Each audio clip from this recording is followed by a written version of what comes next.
A Pitt County deputy taken off the streets for shooting a 25-year-old man will soon return to duty. The sheriff's office says upon the completion of an SBI investigation, District Attorney Kimberly Robb cleared Deputy Troy Martin of any wrongdoing. Now, you may recall that Martin shot Randy Cook in October. Deputies say they entered his house on Wesley Church Road because Cook's mother thought he had a gun and intended to commit suicide. Now, that's far from what Cook told us today. He sat down with WNCT's Andrew Ruiz for an exclusive interview and joins us with his report. Andrew.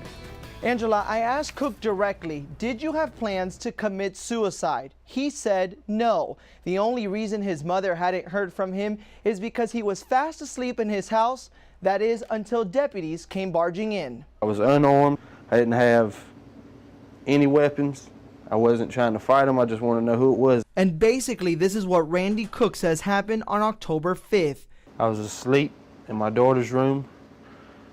When I woke up, my dogs were barking, going crazy outside the door. About 20 seconds after I woke up, I got up, took 2 steps towards the door. Somebody kicked it in.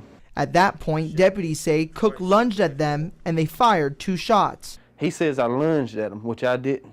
But if I did, what could I do unarmed by myself to 4 officers?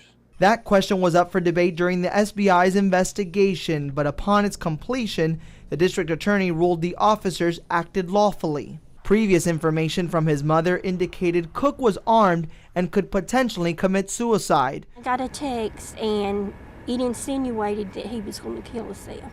I asked Cook directly about the allegations. He said he had no intentions of pulling the trigger, nor did he have a gun to do so. My mom was worried, so they were doing a well-being check.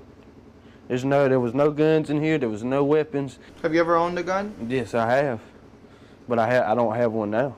There's not one in my possession at all in this house. And at that time, there was no gun in your possession either? No.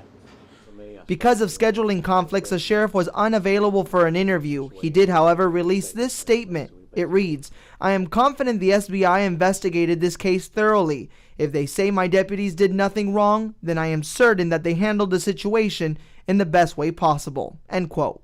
Cook disputes that deputies had any legal right to enter his house and is pursuing legal action. WNCT made several attempts to speak to the district attorney about this case, but she has failed to respond to our calls, emails, and messages. Live in the newsroom, Andrew Ruiz, 9 on your side. Thank you very much, Andrew.